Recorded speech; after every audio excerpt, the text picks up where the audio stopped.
السلام عليكم ورحمة الله وبركاته. إن الحمد لله نحمده ونصلي على رسوله الكريم أما بعد.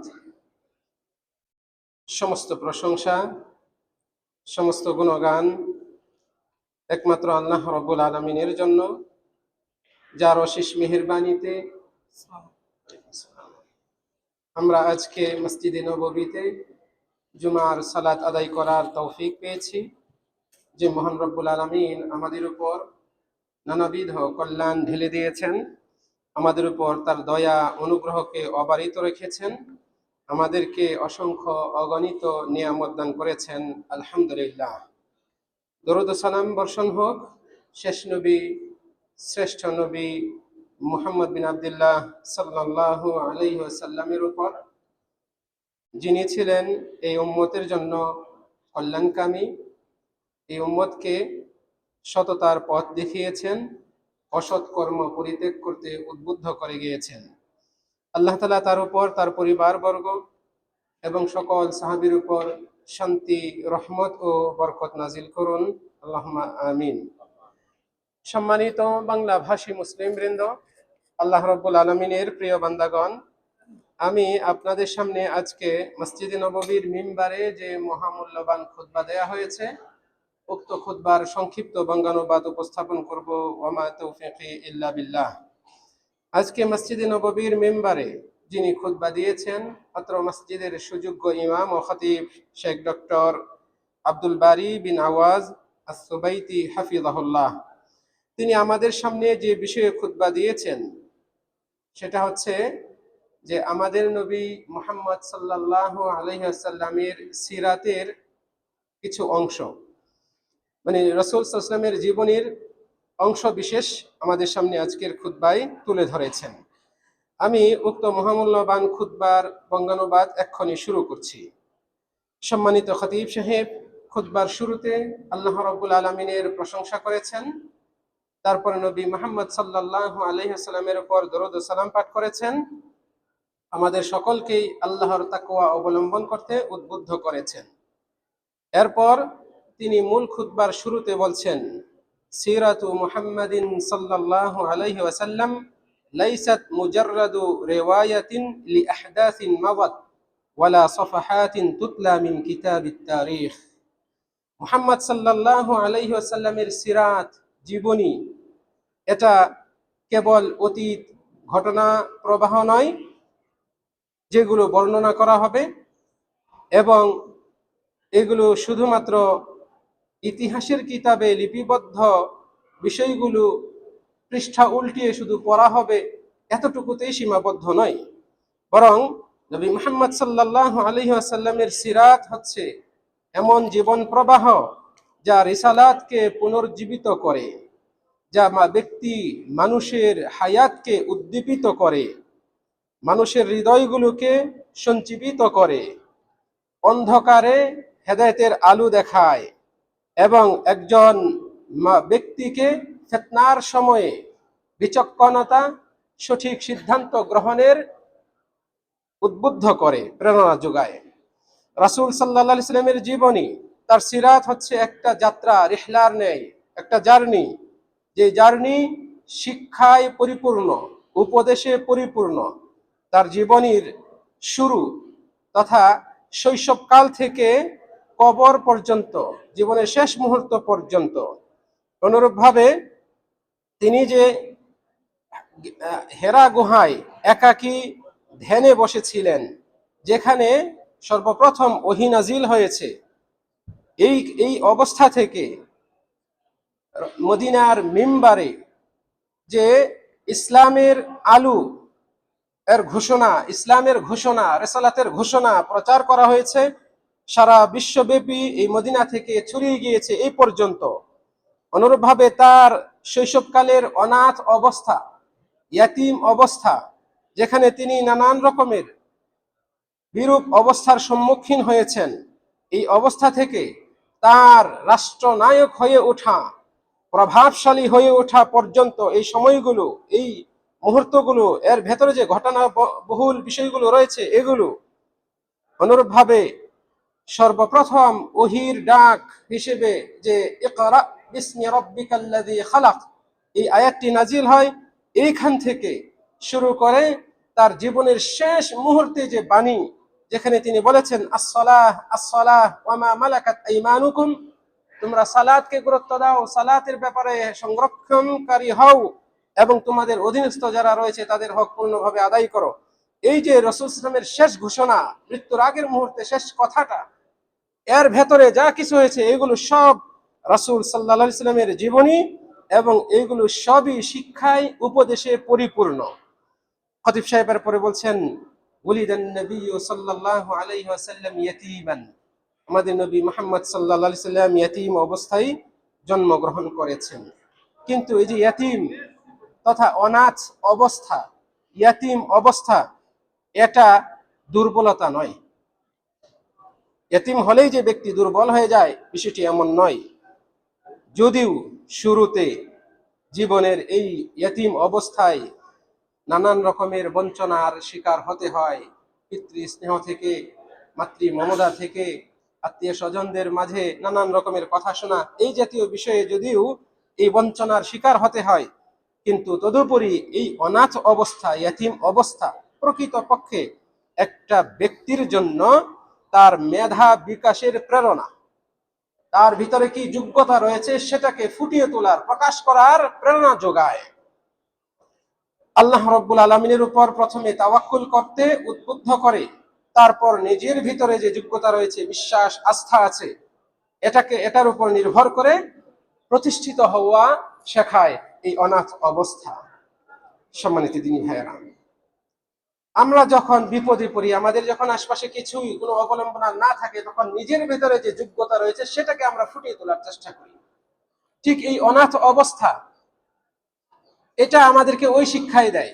আমাদের নবী মুহাম্মদ সাল্লাল্লাহু আলাইহি ওয়াসাল্লাম জীবনের শুরু থেকেই সাধনা করেছেন, পরিশ্রম করেছেন, জিহাদ করেছেন, তিনি প্রচেষ্টা করেছেন বৈরী পরিবেশগুলো, প্রতিকূলতাকে তিনি মোকাবেলা করে বড় হয়েছেন।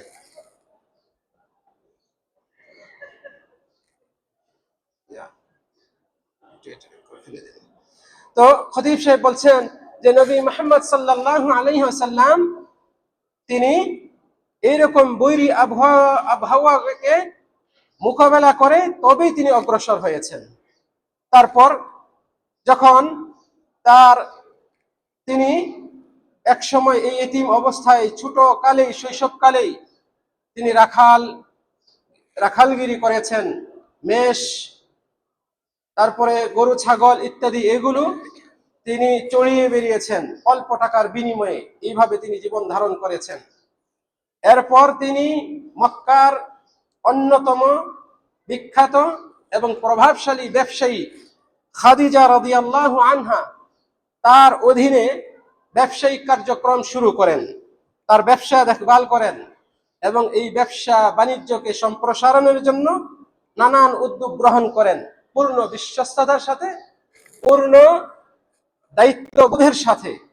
তার সততা, বিশ্বস্ততা, দায়িত্ববোধ, কর্মঠ অবস্থা, কর্মচঞ্চলতা, এগুলো দেখে খাদিজা রাদিয়াল্লাহু আনহা অভিভূত হন, বিয়ের প্রস্তাব দেন।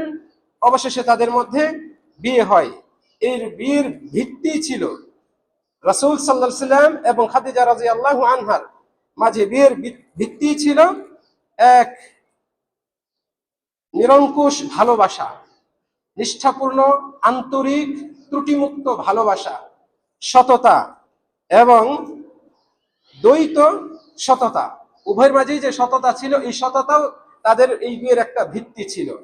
খতিব সাহেব বলছেন, যে ঘরের ভিত্তি হবে এরকম সুন্দর নৈতিকতার উপর, সেই ঘরের উপর যতই ঝড়ঝাপটা আসুক সেই ঘর টলে পড়বে না, সেই ঘর নষ্ট হবে না, যার ভিত্তি হবে এরকম শক্তিশালী মূল্যবোধের উপর। অর্থাৎ তিনি ইঙ্গিত দিয়েছিলেন, যেহেতু এই দুইজনের মধ্যে একটা অসম অবস্থা ছিল, বয়সের পার্থক্য ছিল, তারপরে অর্থনৈতিক অবস্থা, সামাজিক অবস্থার মধ্যে থেকেও পার্থক্য ছিল, কিন্তু যেহেতু এই সম্পর্ক এটা ছিল ভালোবাসার উপর, পরস্পরের প্রতি শ্রদ্ধা ভক্তির উপর, একে অপরের উপর পূর্ণ বিশ্বাসের উপর, কাজেই এই সম্পর্ক অটুট, এটা ভাঙ্গার মতো ছিল না। উভয়ের মধ্যে শান্তি এবং ভালোবাসার কোনো কমতি ছিল না। খতিব সাহেব তারপরে বলছেন, এরপর রাসূল সাল্লাল্লাহু আলাইহি ওয়াসাল্লাম এর বয়স যখন 40 বছর হয়, তখন তিনি গারে হিরায়, ওই সময় তিনি গারে হিরায় নির্জনে আল্লাহর ইবাদত করতেন, ধ্যান করতেন, আল্লাহ রাব্বুল আলামিনের এই সৃষ্টি জগৎ নিয়ে চিন্তা ভাবনা করতেন। এই সময় হঠাৎ একদিন জিবরাইল আলাইহিস সালাতু ওয়াস সালাম তার কাছে পৃথিবীর শ্রেষ্ঠ ঘোষণা নিয়ে আগমন করেন, ইকরা বিসমি রাব্বিকাল্লাযী খালাক। এই এই আয়াত নিয়ে নাজিল হন, এবং এটাই হচ্ছে ইসলামের প্রথম আয়াত, ইসলামের প্রথম ওহী, রিসালাতের সূচনা এই কথার মাধ্যমে। ইকরা, তুমি পড়ো, বিসমি রাব্বিকাল্লাযী খালাক, সেই রবের নামে যিনি তোমাকে সৃষ্টি করেছেন। বিসমি রাব্বিকা, তোমার সেই রবের নামে যিনি সৃষ্টি করেছেন, তার নামে তুমি পড়ো। তাহলে ইসলামের প্রথম আদেশ হচ্ছে তুমি পড়ো, শিক্ষিত হও, শিক্ষা অর্জন করো, জ্ঞান অর্জন করো।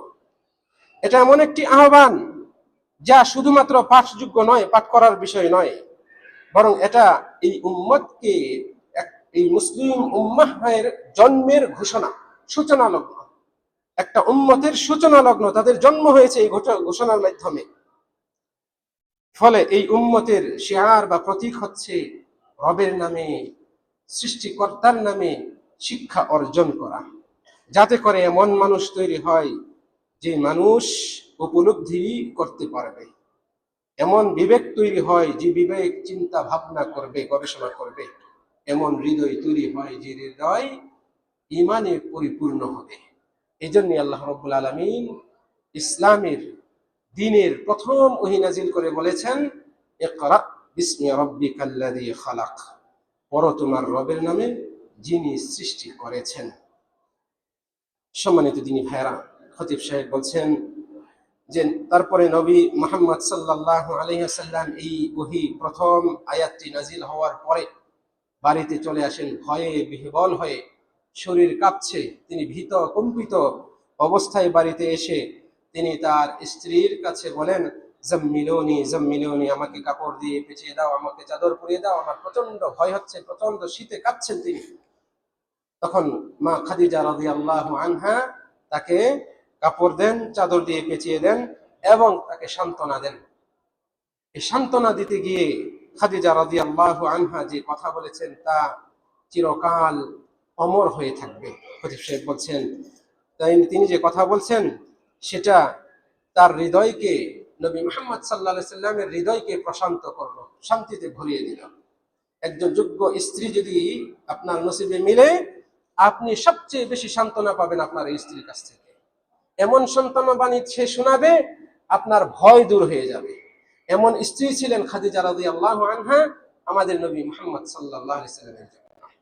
ভীত বিহ্বল হয়ে আসলেন, আর খাদিজা রাদিয়াল্লাহু আনহা বলছেন, ওয়াল্লাহ, আল্লাহর শপথ, লা ইউখজিকাল্লাহু আবাদা, আল্লাহ তাআলা আপনাকে কখনোই অপদস্থ করবেন না। আবশির, আপনি সুসংবাদ গ্রহণ করুন, আল্লাহ তাআলা আপনাকে অপদস্থ করতে পারেন না। কারণ কি? ইন্নাকা লাতাসিলুর রাহিম, আপনি তো আত্মীয়তার সম্পর্ক রক্ষা করে চলেন, আত্মীয় স্বজনদের খোঁজ খবর নেন, সম্পর্ক ছিন্ন করে রাখা থাকেন না। ওয়া তাসদুকু ফিল হাদিস, আপনি কথাবার্তায় সততা অবলম্বন করেন, সত্য কথা বলেন, কখনো মিথ্যা বলেন না, কাউকে ধোঁকা দেন না। ওয়া তাহমিলুল কাল, যে অসহায়, যার শক্তি নেই, তাদের বোঝা আপনি বহন করেন। ওয়া তুকরি আয-যায়ফ ওয়া তাকরি আয-যায়ফ, এবং আপনি মেহমানদারি করেন। মনোযোগ দিয়ে শুনবেন কি গুণগুলো রাসূল সাল্লাল্লাহু আলাইহি ওয়াসাল্লামের উল্লেখ করছেন খাদিজা রাদিয়াল্লাহু আনহা। ওয়া তুঈনু আলা নাওয়াইবিল হক, সত্যের পথে, হকের পথে থাকতে গিয়ে যে বিপদে পড়েছে এরকম ব্যক্তিকে আপনি সহযোগিতা করেন। এরকম কয়েকটা গুণ খাদিজা রাদিয়াল্লাহু আনহা উল্লেখ করলেন, যে গুণগুলো ওই সময়ে ওই সমাজে বিরল, পাওয়াই যেত না। এই বিরল গুণগুলো, দুর্লভ গুণগুলো রাসূল সাল্লাল্লাহু আলাইহি ওয়াসাল্লামের মধ্যে ছিল। তো যার ভেতরে সমাজের এই এই অন্ধকারাচ্ছন্ন সমাজের মধ্যে যার ভেতরে এই গুণগুলো রয়েছে তাকে তো আল্লাহ তাআলা অপদস্থ করবেন না। আপনি সুসংবাদ গ্রহণ করুন, ধৈর্য ধারণ করুন। এইভাবে রাসূল সাল্লাল্লাহু আলাইহি সাল্লামের সহধর্মিণী উম্মুল মুমিনিন খাদিজা রাদিয়াল্লাহু আনহা রাসূল সাল্লাল্লাহু আলাইহি সাল্লামকে সান্ত্বনা দিলেন। ওই পরিস্থিতিটা কি ছিল? নির্জন পাহাড়ে, যেখানে কেউ নাই, একাকী ইবাদত করছিলেন, সৃষ্টি জগৎ নিয়ে চিন্তা করছিলেন। হঠাৎ বিশাল দেহের জিব্রাইল আলাইহিস সালাম চলে আসেন, যাকে কখনো দেখেন নাই। এসে তাকে জড়িয়ে ধরে চাপ দেয়, প্রচন্ড চাপ দেয় এবং বলে, তুমি পড়ো। রাসূল সাল্লাল্লাহু আলাইহি ওয়াসাল্লাম ভয়ে বলছেন, আমি তো পড়তে জানি না, মা আনা বিকারি, আমি তো পড়তে পারি না। আবার চাপ দেন, আবার পড়তে বলেন, তিনি সেম উত্তর দেন। তৃতীয়বারে আবার চাপ দেন, তারপরে বলেন, ইকরা বিসমি রাব্বিকাল্লাযী খালাক। এইভাবে একে একে কয়েকটা আয়াত নাযিল করেন। জিবরাইল আলাইহিস সালাম চলে যান। রাসূল সাল্লাল্লাহু আলাইহি ওয়াসাল্লাম একা সেই পাহাড়ে, বিশাল পাহাড়, আপনারা হয়তো অনেকে গিয়েছেন হেরা পাহাড় দেখার জন্য, গারে হেরা।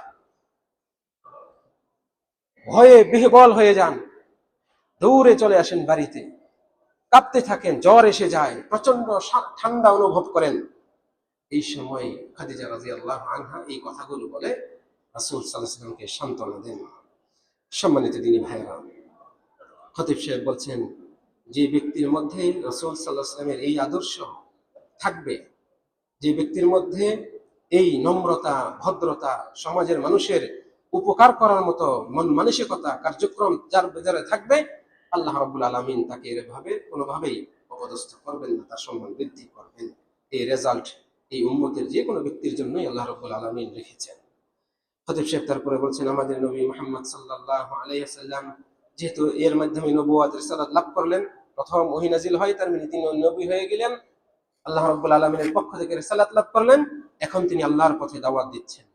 এই দাওয়াত দেওয়ার ক্ষেত্রে রাসূল সাল্লাল্লাহু আলাইহি ওয়াসাল্লামের মানহাজ আল্লাহ রাব্বুল আলামিন কর্তৃক নির্দেশিত মানহাজ এর উপর প্রতিষ্ঠিত ছিল। আল্লাহ রাব্বুল আলামিন নবী মুহাম্মদ সাল্লাল্লাহু আলাইহি ওয়াসাল্লামকে দাওয়াতের মানহাজ শিখিয়ে দিয়ে বলছেন, উদউ ইলা সাবিলি রাব্বিকা বিল হিকমাতি ওয়াল মাউইযাতিল হাসানাহ। তুমি তোমার রবের পথে আহ্বান করো, দাওয়াত দাও, মানুষকে ডাকো হিকমতের সাথে, প্রজ্ঞার সাথে, ওয়াল মাউইযাতিল হাসানাহ, এবং সদুপদেশের সাথে, সদুপদেশ দিয়ে, উত্তম উপদেশ দিয়ে এবং কৌশল অবলম্বন করে, হিকমত অবলম্বন করে মানুষকে তুমি আহ্বান করো, ডাকো। খতিব সাহেব বলছেন, এইভাবে আমাদের নবী মুহাম্মদ সাল্লাল্লাহু আলাইহি সাল্লামের দাওয়াত চলতে থাকে। মানুষকে সুন্দর ভাষায় কথা বলেছেন, যে ভাষা, যে কথাগুলো মানুষের হৃদয়কে ছুঁয়ে যেত। তিনি ধৈর্য ধারণ করে মানুষকে আহ্বান করেছেন, যে ধৈর্যের কারণে তার সামনে যত বাধা বিপত্তি এসেছে সেগুলোকে তিনি মোকাবেলা করতে পেরেছেন। তিনি মানুষের সাথে কোনোভাবেই অজ্ঞতার বিনিময়ে, অজ্ঞ আচরণ দিয়ে, মূর্খতা সুলভ আচরণ দিয়ে আচরণ করেন নাই, আচরণ দিয়ে সেগুলোকে মোকাবেলা করেন নাই। কেউ তার সাথে দুর্ব্যবহার করেছে, তিনি তার সাথে সৎ ব্যবহার করেছেন। কেউ কারণ তার সাথে রুক্ষতা, রূঢ়তা, কর্কশ আচরণ করেছে, তিনি তার সাথে নম্রতা, বিনয়তা দেখিয়ে আচরণ প্রকাশ করেছেন। এইভাবে আমাদের নবী মুহাম্মদ সাল্লাল্লাহু আলাইহি ওয়াসাল্লাম মানুষকে দাওয়াত দিতে থাকেন। তার দাওয়াতে, তার কথায়, তার কর্মে শুধু মহাব্বত, ভালোবাসা, অন্যের উপর দয়া করা, এই বিষয়গুলো প্রকাশ পেত। আল্লাহ রাব্বুল আলামিন বলছেন, ওয়ামা আরসালনাকা ইল্লা রাহমাতাল লিল আলামিন। আমি তো আপনাকে বিশ্ববাসীর জন্য রহমত স্বরূপ প্রেরণ করেছি। ফলে রাসূল সাল্লাল্লাহু আলাইহি সাল্লাম দিশেহারা ব্যক্তির প্রতি দয়া দেখাতেন। রাসূল সাল্লাল্লাহু আলাইহি সাল্লাম কর্কশ ভাষীর সাথে বিনয় আচরণ করতেন। যে তার সাথে দুর্ব্যবহার করেছে, রাসূল সাল্লাল্লাহু আলাইহি সাল্লাম তার সাথে সদয় আচরণ করেছেন। এমনকি কঠিন মুহূর্তেও তিনি সদয় আচরণ করতেন।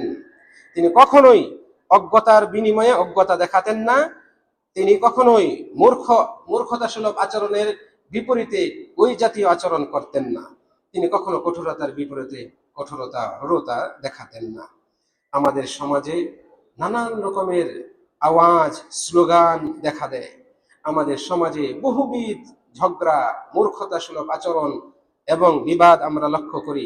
আমরা নবী মুহাম্মদ সাল্লাল্লাহু আলাইহি সাল্লামের এই নীতিটি, যে নীতিটি অত্যন্ত সুন্দর, কার্যকরী এবং যুগোপযোগী, এই নীতিটির প্রতি কতই না মুখাপেক্ষী। আমাদের উচিত নবী মুহাম্মদ সাল্লাল্লাহু আলাইহি সাল্লামের এই নীতি অবলম্বন করা এবং সেইভাবে রাসূল সাল্লাল্লাহু আলাইহি ওয়াসাল্লামের মানহাজ অবলম্বন করে আমাদের চলা। এইদিকে খতিব সাহেব ইঙ্গিত করে বলছেন। তিনি বলছেন ওয়াইজা তাহাদ্দাসতা আন খুলুকিহি, আপনি যদি রাসূল সাল্লাল্লাহু আলাইহি ওয়াসাল্লামের চরিত্র নিয়ে, তার আচরণ নিয়ে, তার ব্যবহার নিয়ে কথা বলেন, তাহলে আপনি সেই বর্ণনা শেষ করতে পারবেন না। এত সুন্দর আচরণ, এত বিশাল আচরণের অধিকারী ছিলেন, ভালো আচরণের অধিকারী ছিলেন, সেগুলো কলমে লিখে শেষ করার মতো নয়। তিনি বলছেন কানা সাফহু ইনদাহু সাজিয়া, ক্ষমা করে দেওয়া, উদারতা প্রদর্শন করা, এটা ছিল রাসূল সাল্লাল্লাহু আলাইহি ওয়াসাল্লামের বৈশিষ্ট্য। তারপরে তিনি বলছেন ওয়াল কারামু আদাহ, এবং বদান্যতা দেখানো এটা তার অভ্যাস ছিল। ওয়াত্তাওয়াযু তরিকান, কোমলতা, নম্রতা এটা ছিল, বিনয়তা এটা ছিল তার পন্থা, তিনি এই পন্থা অবলম্বন করে চলতেন। ফাকানা ইয়াফু আন যালামাহু, যে তার প্রতি জুলুম করেছে তিনি তাকে ক্ষমা করে দিতেন, যে তার সাথে সম্পর্ক ছিন্ন করেছে তার কাছে গিয়ে সম্পর্ক জোড়া লাগাতেন, তিনি তার সাথে যে দুর্ব্যবহার করেছে তাকে তিনি সম্মান দেখাতেন, সম্মান দেখিয়ে কথা বলতেন, আচরণ করতেন। যে দুশ্চিন্তাগ্রস্ত তাকে তিনি সান্ত্বনা দিতেন, ইয়েতিমের মাথায় হাত বুলিয়ে দিতেন, যারা ছোট তাদের প্রতি দয়া, স্নেহ, মমতা, ভালোবাসা প্রদর্শন করতেন, বড়দেরকে সম্মান শ্রদ্ধা করতেন। এবং তিনি ধনী গরিবের মধ্যে কোনো রকমের বিভাজন করতেন না। ধনী দেখে তাকে সম্মান দেখাবেন, গরিব দেখে তাকে অসম্মান করবেন, এটা নবী সাল্লাল্লাহু আলাইহি ওয়াসাল্লামের ভেতরে ছিল না। তিনি তার যারা সাহাবী ছিলেন, তার সঙ্গী সাথী ছিলেন, তাদের সাথে বসতেন, তাদের সাথে কথা বলতেন এমন ভাবে যেন তিনি তাদেরই একজন, আগন্তুক এসে পার্থক্য করতে পারত না। এরকম মজলিসে তিনি তার সাহাবীদের সাথে একাকার হয়ে যেতেন, মিশে যেতেন। তবে হ্যাঁ, খতিব সাহেব বলছেন, তবে হ্যাঁ, রাসূল সাল্লাল্লাহু আলাইহি ওয়াসাল্লামের ভেতরে এমন এক হাইবা ছিল, এমন এক প্রভাব ছিল তার ভেতরে, তার ভেতরে ব্যক্তিত্বে এমন এক প্রভাব ছিল, যে প্রভাব সকল মানুষের অন্তরটাকে পরিপূর্ণ করে রাখত। ফলে তারা সবাই রাসূল সাল্লাল্লাহু আলাইহি ওয়াসাল্লামকে সম্মান দিতেন। তার জন্য এমন মহব্বত আল্লাহ তাআলা তৈরি করে দিয়েছেন, যে মহব্বত সকলের হৃদয়টাকে পরিপূর্ণ করে রেখেছিল। সর্বোচ্চ শ্রদ্ধা, ভালোবাসা, ভক্তি রাসূল সাল্লাল্লাহু আলাইহি ওয়াসাল্লামের প্রতি প্রদর্শন করতেন। আল্লাহু আকবার। খতিব সাহেব তারপরে বলছেন, এরপরে নবী মুহাম্মদ সাল্লাল্লাহু আলাইহি ওয়াসাল্লাম তিনি হিজরত করে চলে আসেন। অনেক ঘটনা রয়েছে, তিনি সংক্ষিপ্তভাবে শুরুতে বলেছিলাম, তিনি খতিব সাহেব রাসূল সাল্লাল্লাহু আলাইহি ওয়াসাল্লামের জীবনের কিছু অংশ উল্লেখ করছেন, এই জন্য অনেক সংক্ষিপ্ত বিষয় রয়েছে। তিনি বলছেন উহুদের যুদ্ধ, এই যুদ্ধে রাসূল সাল্লাল্লাহু আলাইহি ওয়াসাল্লাম আহত হন, তার মাথায় আঘাতপ্রাপ্ত হন, রক্ত ঝরে তার শরীরে, তার মাথা থেকে পবিত্র রক্ত ঝরে, তার দাঁত ভেঙে যায়, এমন একটা অবস্থা। সেখানে তিনি খুব আহত হন, শরীর ব্যথায় বেদনায় জর্জরিত হয়, কিন্তু তবুও তার হৃদয় থেকে প্রতিশোধের উচ্চারণ বাণী আসে না, প্রতিশোধের বাণী উচ্চারিত হয় নাই। তিনি কখনোই তার মুখ দিয়ে কোন রকমের হুঁশিয়ারি উচ্চারণ করেন নাই। যারা তাকে আঘাত করেছে, তাকে এভাবে রক্তাক্ত করেছে, তাদের জন্য তিনি হুঁশিয়ারি বাণী উচ্চারণ করেন নাই, প্রতিশোধ নেওয়ার মতো কোন রকমের চিন্তা ভাবনাও করেন নাই। বরং তিনি এমন কথাই উচ্চারণ করেছেন, যে কথাটা কেবলমাত্র মহৎ ব্যক্তিদের মুখ দিয়েই বের হয়। তিনি বলছেন আল্লাহুম্মা গফির লিকাওমি ফাইন্নাহুম লা ইয়ালামুন, হে আল্লাহ, আপনি আমার এই জাতিকে ক্ষমা করে দেন, এরা তো জানে না, এরা না জেনে এই আক্রমণ করেছে, এরা না জেনে তোমার দিনের উপর, তোমার নবীর উপর আক্রমণ করেছে, তোমার ইমানদার বান্দাদের উপর আক্রমণ করেছে, দিনের উপর আক্রমণ করেছে, এরা জানে না, আপনি ক্ষমা করে দেন।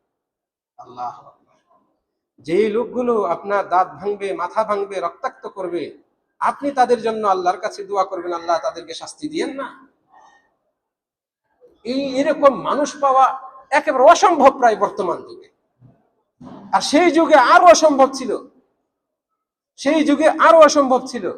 নবী মুহাম্মদ সাল্লাল্লাহু আলাইহি ওয়াসাল্লাম প্রতিশোধ পরায়ণ ছিলেন না। নবী মুহাম্মদ সাল্লাল্লাহু আলাইহি ওয়াসাল্লাম কখনোই হিংসা পোষণ করতেন না। তিনি বলছেন আল্লাহুম্মা গফির লিকওমি, আল্লাহ আপনি আমার কওমকে ক্ষমা করে দিন, এরা জানে না। এই হল আমাদের নবী, যিনি যেই মাতৃভূমি থেকে বিতাড়িত হয়েছেন, দেশান্তর হয়েছেন, মক্কা থেকে তিনি দেশান্তর হয়েছেন। মক্কাবাসী তার উপর কত রকমের জুলুম করেছে, অত্যাচার করেছে, হত্যা করার ষড়যন্ত্র করেছে, নানাবিধ অত্যাচার করেছে। সেজদা দিচ্ছেন, উটের ভুঁড়ি নিয়ে মাথার উপর চাপিয়ে দিয়েছে। ভালো সেজে ডেকে নিয়ে গিয়েছেন, বসিয়েছেন এমন জায়গায়, এমন এক ওয়ালের পিছনে, যে ওয়ালের উপর আগে থেকে পাথর প্রস্তুত করে রেখেছিল। রাসূল সাল্লাল্লাহু আলাইহি ওয়াসাল্লাম বসবে, উপর থেকে পাথর মেরে তাকে হত্যা করে ফেলবে। সেই কওম যারা তাকে নিজ ভূমি থেকে, মাতৃভূমি থেকে দেশান্তর করেছে, বের করে দিয়েছে, অবশেষে ৮ম হিজরিতে সেই মাতৃভূমি মক্কা মুকাররমাকে বিজয় করেন। বিজয় করে ওই সমস্ত লোকগুলোকেই পাকড়াও করেন যারা তার উপর অত্যাচার করেছে, জুলুম করেছে, দেশ থেকে তাড়িয়ে দিয়েছে। এই লোকগুলো তার সামনে উপবিষ্ট, সবার মাথা অবনত। আর সেই সময় রাসূল সাল্লাল্লাহু আলাইহি ওয়াসাল্লামের মাথা খাড়া।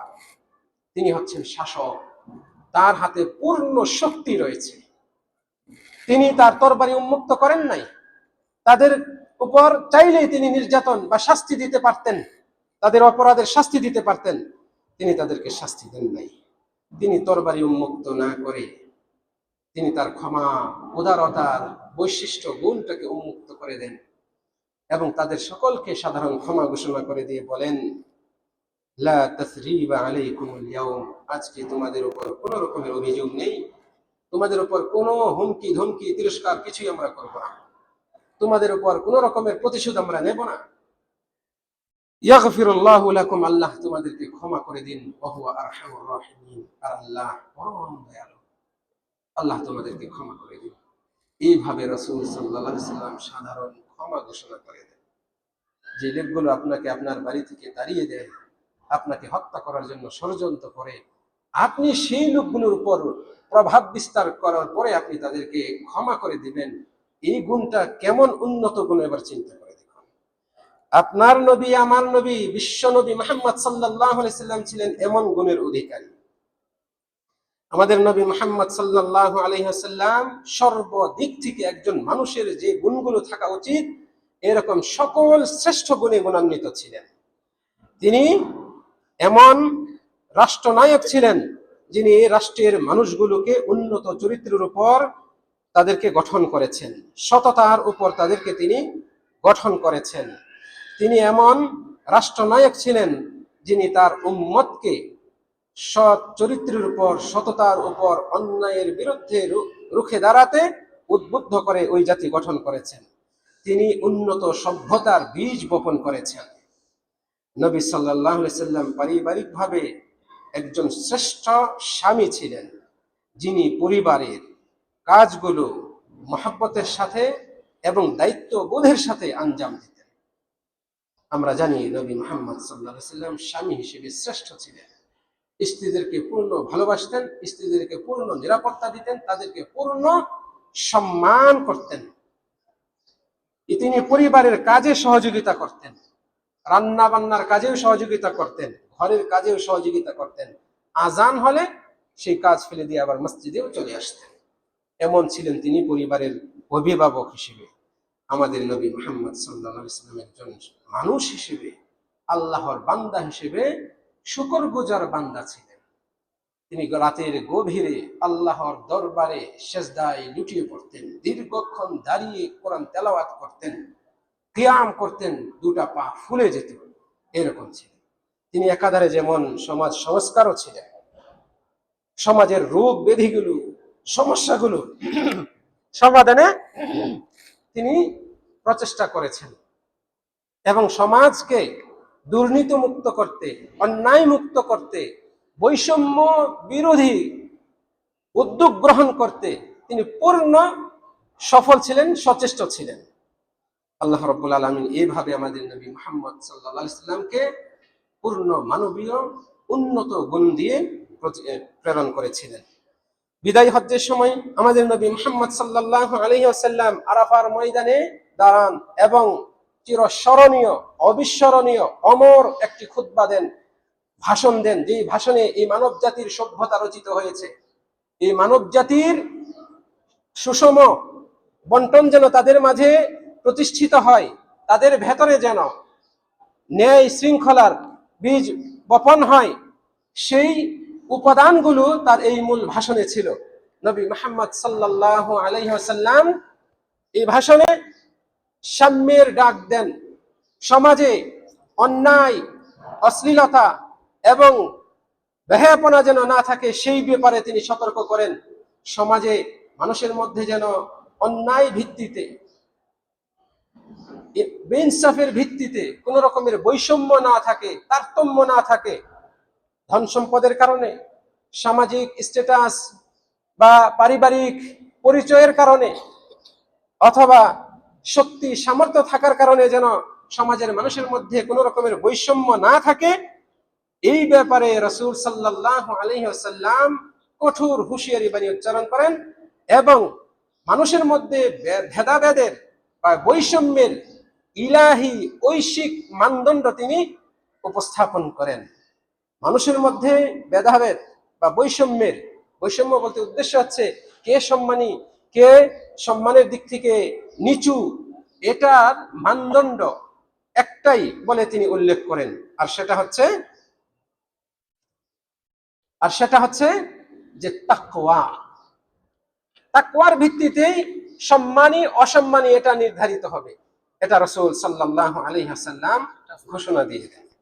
সম্মানিত দিনী ভাইয়েরা, রাসূল সাল্লাল্লাহু আলাইহি ওয়াসাল্লাম এই বিদায়ী বাণীতে ঘোষণা দিয়ে বলেছিলেন, লা ফাযলা লিআরাবিয়্যিন আলা আ'জামিয়্যিন, আরবীর কোন ফজিলত, শ্রেষ্ঠত্ব নেই অনারবীর উপর।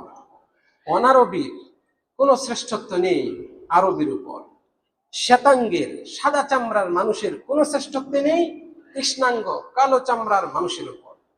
অনুরূপভাবে কৃষ্ণাঙ্গের কোন শ্রেষ্ঠত্ব নেই শ্বেতাঙ্গ মানুষের উপর, ইল্লা বিত্তাকওয়া, তাকওয়া ছাড়া। যার তাকওয়া বেশি সেই শ্রেষ্ঠ, যার তাকওয়া বেশি সেই অধিক সম্মানিত। আল্লাহ রাব্বুল আলামিনও এই কথাটি মহাগ্রন্থ আল কোরআনে ঘোষণা দিয়ে বলেছেন, ইন্না আকরামাকুম ইন্নাল্লাহ আতকাকুম, নিশ্চয়ই তোমাদের মধ্যে অধিক সম্মানিত আল্লাহর কাছে সেই ব্যক্তি তোমাদের মধ্যে যে বেশি তাকওয়াবান। এইভাবে আমাদের নবী মুহাম্মদ সাল্লাল্লাহু আলাইহি ওয়াসাল্লাম শেষ ভাষণে সম্মান মর্যাদার মানদণ্ড উল্লেখ করে এই বিষয়গুলো তার উম্মতকে শিখিয়ে দেন। প্রিয় দিনী ভাইয়েরা, রাসূলুল্লাহ সাল্লাল্লাহু আলাইহি ওয়াসাল্লাম নারীদের ব্যাপারেও বিদায়ী হজ্জের এই ভাষণে, অবিস্মরণীয় এই ভাষণে, ঐতিহাসিক ওই ভাষণে নারীদের ব্যাপারেও তার উম্মতকে ওসিয়ত করেন, আমরা যেন নারীদের সাথে, স্ত্রীদের সাথে সৎ আচরণ করি, সদাচরণ করি, তাদের হক পূর্ণভাবে দিই, তাদেরকে সম্মান দেখায়। তিনি রাসূল সাল্লাল্লাহু আলাইহি ওয়াসাল্লাম আমাদেরকে এই শিক্ষা দিয়েছেন। তিনি আমাদেরকে কোন রকমের জুলুম করা থেকে সতর্ক করেছেন। রাসূল সাল্লাল্লাহু আলাইহি ওয়াসাল্লাম অন্যের রক্ত হরণ করা, রক্তপাত করা, কাউকে আঘাত করা, এগুলো থেকে সতর্ক করেছেন। মানুষের সম্মান হানি করা থেকে আমাদেরকে সতর্ক করেছেন, এগুলোকে হারাম ঘোষণা করেছেন। রাসূলুল্লাহ সাল্লাল্লাহু আলাইহি ওয়াসাল্লাম ন্যায়, ইনসাফ এবং সহানুভূতির বীজ বপন করেছেন তার ওই ভাষণের মাধ্যমে। প্রিয় দিনী ভাইয়েরা, খতিব সাহেব এভাবে আজকের খুতবার প্রথম অংশের একেবারে শেষে বলছেন, আমাদের নবী মুহাম্মদ সাল্লাল্লাহু আলাইহি ওয়াসাল্লাম তার বিদায়ী হজ্জের ভাষণ শেষ করেছেন একটি অমীয় মূল্যবান বক্তব্যের মাধ্যমে, কথা আমাদেরকে শোনানোর মাধ্যমে, যেই কথাটি মুমিন মুসলমানদের নাজাতের মাধ্যম, যেই কথাটি দুনিয়া ও আখিরাতে সফলতা অর্জনের মানদণ্ড হিসেবে কাজ করে। আর সেটা হচ্ছে রাসূল সাল্লাল্লাহু আলাইহি ওয়াসাল্লাম বলছেন, তারাকতু ফীকুম আমরাইন, আমি তোমাদের মাঝে দুটি জিনিস রেখে যাচ্ছি, লান তাযিল্লু মা ইন তামাসসাকতুম বিহিমা, তোমরা যতদিন এই দুইটা জিনিস আঁকড়ে ধরবে, অর্থাৎ এই দুই জিনিসের উপর চলবে, আমল করবে, কখনো তোমরা পথভ্রষ্ট হবে না, গোমরাহ হবে না। কিতাব আল্লাহ ওয়া সুন্নতি, আল্লাহর কিতাব এবং আমার সুন্নাত। রাসূল সাল্লাল্লাহু আলাইহি ওয়াসাল্লাম শেষ ভাষণে বলছেন, তোমরা এই দুইটা জিনিসকে যদি আঁকড়ে ধরো, আল্লাহর কিতাব কোরআন ও সুন্নতি এবং আমার সুন্নত হাদিস, নবীর সুন্নতের উপর যদি আমল করো, কিতাবের উপর আমল করো, তাহলে তোমরা কোশ্চিনকালেও পথভ্রষ্ট হবে না, তোমরা গোমরাহ হবে না। আল্লাহু আকবার। এই কথা বলে নবী সাল্লাল্লাহু আলাইহি ওয়াসাল্লাম বিদায়ী হজ্জের ভাষণ শেষ করেছিলেন। খতিব সাহেব আজকের খুতবার প্রথম অংশ এই কথা বলে শেষ করেছেন। তারপর দ্বিতীয় খুতবায় তিনি বলছেন যে রাসূল সাল্লাল্লাহু আলাইহি ওয়াসাল্লাম তিনি তার রিসালাতকে পৌঁছে দিয়েছেন, আমানতকে আদায় করে দিয়েছেন, তার উম্মতকে সঠিক শিক্ষা দিয়েছেন, তিনি ইসলামী সভ্যতা কায়েম করেছেন এবং এভাবে রাসূল সাল্লাল্লাহু আলাইহি ওয়াসাল্লাম এগুলো করে তিনি বিদায় নিয়েছেন। বিদায়ী মুহূর্তে রাসূলুল্লাহ সাল্লাল্লাহু আলাইহি সাল্লাম তিনি তার উম্মতের জন্য সবচেয়ে বড় করণীয়, পালনীয়, গ্রহণীয় বিষয়টিকে তিনি ভুলে যান নাই, বরং বিদায়ের মুহূর্তে, শেষ মুহূর্তে, অন্তিম মুহূর্তেও তিনি তার উম্মতকে ওসিয়ত করে বলেছেন, আস-সালাহ আস-সালাহ ওয়া মা মালাকাত আইমানুকুম।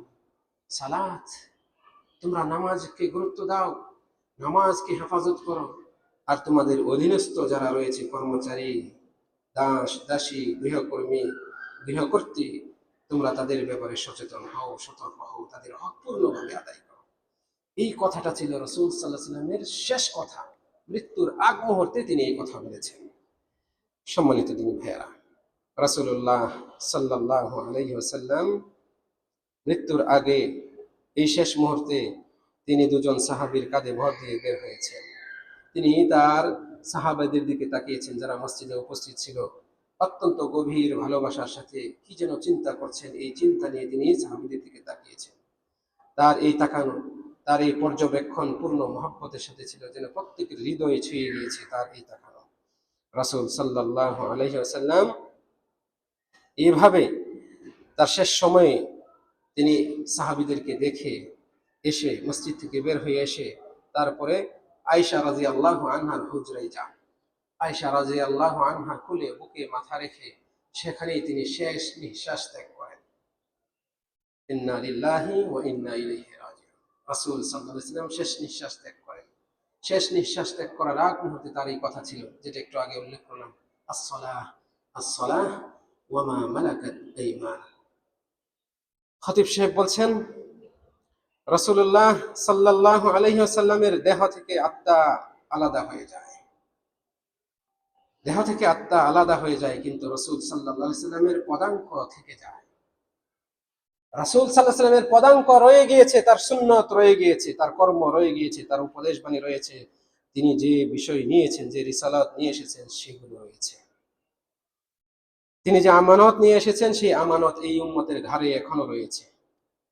এই আমানত আমাদের উচিত রক্ষা করে চলা। এই উম্মতের উচিত এই আমানত রক্ষার্থে রাসূল সাল্লাল্লাহু আলাইহি ওয়াসাল্লামের হেদায়েত, আদর্শ গ্রহণ করে জীবনকে বাস্তবায়ন করা। তাদের উচিত রাসূল সাল্লাল্লাহু আলাইহি ওয়াসাল্লামের সুন্নতগুলোকে পুনর্জীবিত করা। উচিত রাসূল সাল্লাল্লাহু আলাইহি ওয়াসাল্লামের রিসালাতকে এই উম্মতের কাছে, পৃথিবীর আনাচে কানাচে পৌঁছে দেওয়া, তাবলীগের কাজ করা, এই দ্বীনকে প্রচার ও প্রসার করা। খতিব সাহেব শেষ কথাই বলছেন, ফামান আহাব্বান নবিয়্যা সাল্লাল্লাহু আলাইহি ওয়াসাল্লাম, যে ব্যক্তি নবী সাল্লাল্লাহু আলাইহি ওয়াসাল্লামকে ভালোবাসে এবং যথার্থভাবে ভালোবাসে, সে যেন রাসূল সাল্লাল্লাহু আলাইহি ওয়াসাল্লামের পদাঙ্ক অনুসরণ করে, সে যেন রাসূল সাল্লাল্লাহু আলাইহি ওয়াসাল্লামের সুন্নতকে জীবিত করে তার নিজের মাঝে, তার পরিবারের মাঝে, তার এলাকার মানুষের মাঝে, তার সমাজে, দেশে। রাসূল সাল্লাল্লাহু আলাইহি ওয়াসাল্লামের সুন্নতকে যেন জীবিত করে, মানে আঁকড়ে ধরে পালন করে। সে নিজে পালন করবে, পরিবারকে পালন করা শেখাবে, সমাজকে শেখাবে। কে? যে প্রকৃতপক্ষে রাসূলকে ভালোবাসে। তিনি বলছেন, ফাল মাহাব্বাতুস সাদিকা, প্রকৃত মহাব্বত লাইসাত ইদ্দিআউন বিল লিসান, এটা শুধু মুখে দাবি করার নাম নয়। রাসূলকে ভালোবাসি, আশিকে রাসূল বলে দাবি করে অনেকে, অথচ রাসূলের সুন্নতের কিছুই তার মধ্যে নাই। নামাজও পড়ে না, নামাজও পড়ে না, বাহ্যিক লেবাস চালচলনে কোন রকমের সুন্নতের কিছুই নাই তার মধ্যে, ধারে কাছে নেই, অথচ আশিকে রাসূল দাবি করে। খতিব সাহেব বলছেন, রাসূলকে মহব্বত করার দাবি এটা শুধু মুখে দাবি করার বিষয় না, বরং এটা কার্যে পরিণত করার বিষয়, এবং এটা রাসূল সাল্লাল্লাহু আলাইহি ওয়াসাল্লামের প্রকৃতপক্ষে অনুসরণ করার মাধ্যমে এই দাবি কার্যকর হয়। আল্লাহ রাব্বুল আলামিন বলছেন, কুল ইন কুনতুম তুহিব্বুনাল্লাহ ফাত্তাবিউনি ইউহিব্বুকুমুল্লাহ। হে নবী, আপনি বলে দিন, তোমরা যদি আল্লাহকে ভালোবাসো, তাহলে তোমরা আমার অনুসরণ করো, আমি নবী মুহাম্মাদের অনুসরণ করো। ইউহিব্বুকুমুল্লাহ, তবে আল্লাহ তোমাদেরকে ভালোবাসবেন এবং তোমাদের গুনাহগুলো ক্ষমা করবেন। এতটুকু বলে আজকের খতিব সাহেব আজকের খুতবা শেষ করেছে। খুতবার শেষে আমাদের নবী মুহাম্মদ সাল্লাল্লাহু আলাইহি ওয়াসাল্লামের উপর দরুদ ও সালাম পাঠ করেছেন। এই উম্মতের সকলের জন্য কল্যাণ চেয়ে দোয়া করেছেন। এই উম্মতের মধ্যে সবচেয়ে বেশি বিপদগ্রস্ত, আপদগ্রস্ত, মুসিবত, জুলুমের শিকার ফিলিস্তিনবাসীদের জন্য আল্লাহর কাছে দোয়া চেয়েছেন। এই উম্মতের মধ্যে সবচেয়ে নিকৃষ্ট জাতি, সবচেয়ে সীমা লঙ্ঘনকারী জালিম জাতি ইহুদি, বর্বর ইহুদিদের ধ্বংস চেয়ে তিনি দোয়া করেছেন। তিনি মুসলিম মিল্লাতের যারা শাসক করেছেন তাদের হেদায়েত কামনা করেছেন, তাদের যথার্থতা কামনা করেছেন, তারা যেন সঠিকভাবে রাষ্ট্র পরিচালনা করতে পারে, আল্লাহ রাব্বুল আলামিনের বিধান অনুপাতে পরিচালনা করতে পারে, দেশ জাতি মুসলমানদের কল্যাণে কাজ করতে পারেন, এই দোয়া করেছেন। তিনি সমগ্র বিশ্বের মুসলমানদের কল্যাণ কামনা করেছেন। এইভাবে খতিব সাহেব আজকের খুতবার শেষে সবার জন্য কল্যাণ এবং মঙ্গল কামনা করে আজকের খুতবা শেষ করেছেন। আজকের এই আলোচনা শেষে রব্বুল আলমিনের কাছে আমরা কামনা করি রব্বুল আলমিন আমাদের সকলকে নবী মুহাম্মদ সাল্লাল্লাহু আলাইহি সাল্লামের সিরাত অনুপাতে জ্ঞান অর্জন করে তার সিরাত অনুপাতে আমাদের জীবনকে ধারণ করার, লালন করার, পরিচালনা করার তৌফিক দান করুন। আমরা নবী সম্পর্কে যত বেশি জানতে পারবো ততই আমরা নবী সম্পর্কে তার প্রতি ভালোবাসা অর্জন করতে পারবো, ততই আমরা তার পদাঙ্ক জেনে আমল করার প্রতি উদ্গ্রীব হতে পারবো, উৎসাহ নিতে পারবো। রব্বুল আলামিন আমাদেরকে নবীর সিরাত জানার তৌফিক দান করুন, রাসূল সাল্লাল্লাহু আলাইহি সাল্লামের পদাঙ্ক অনুসরণ করার তৌফিক দান করুন, রাসূলের সুন্নতের উপর অবিচল থাকার তৌফিক দান করুন, রাসূলের মুহাব্বত নিয়ে জীবনটাকে যাপন করার তৌফিক দান করুন। আমরা মদিনার এই জীবনে যতদিন রয়েছি এই সময় যেন আমরা আরো বেশি বেশি রাসূল সাল্লাল্লাহু আলাইহি ওয়াসাল্লামের প্রতি দরুদ ও সালাম পাঠ করতে পারি। রব্বুল আলামিন আমাদেরকে সেই তৌফিক দান করুন। আজকের এই মজলিসে যারা উপস্থিত হয়েছেন রব্বুল আলামিন সকলকে এমন মজলিসে বসার পূর্ণ ফজিলত লিপিবদ্ধ করুন, তাদের আমলনামে লিপিবদ্ধ করুন এবং এটাকে নাজাতের ওসিলা করে দিন। সম্মানিত দিনী ভাইয়েরা, আপনারা ইতিমধ্যেই জেনেছেন মসজিদে নববীর ঠিক এই পাশে এই যে এই ডান পাশে যে চেয়ার রয়েছে এখানে প্রতিদিন মাগরিবের নামাজের পর বাংলা ভাষায় বয়ান পেশ করা হয়। বিশেষ করে হজ্জের মৌসুম, হজ কেন্দ্রিক, মদিনা জিয়ারত কেন্দ্রিক আলোচনায় উপস্থাপন করা হয়। আপনারা নিজেরা উপস্থিত হবেন, অন্যদেরকে সাথে নিয়ে আসবেন এবং এই বিষয়টি আপনারা প্রচার করবেন। ইনশাআল্লাহ আগামী সোমবার থেকে একেবারে নিয়মিত প্রতিদিন হজ মৌসুম শেষ হওয়া পর্যন্ত প্রতিদিন আলোচনা পেশ করা হবে। এখন এই যে শনি আর রবিবার এই 2 দিন বন্ধ থাকবে না, আগামীকাল এবং পরশুদিন এই 2 দিন বাদে একেবারে ধারাবাহিকভাবে এখন থেকে আলোচনা হবে। আপনারা নিজেরা আসবেন, অন্যদেরকে সাথে নিয়ে আসবেন, এই কামনা রেখে আলোচনা শেষ করছি। আসসালামু আলাইকুম ওয়া রাহমাতুল্লাহি ওয়া বারাকাতুহু।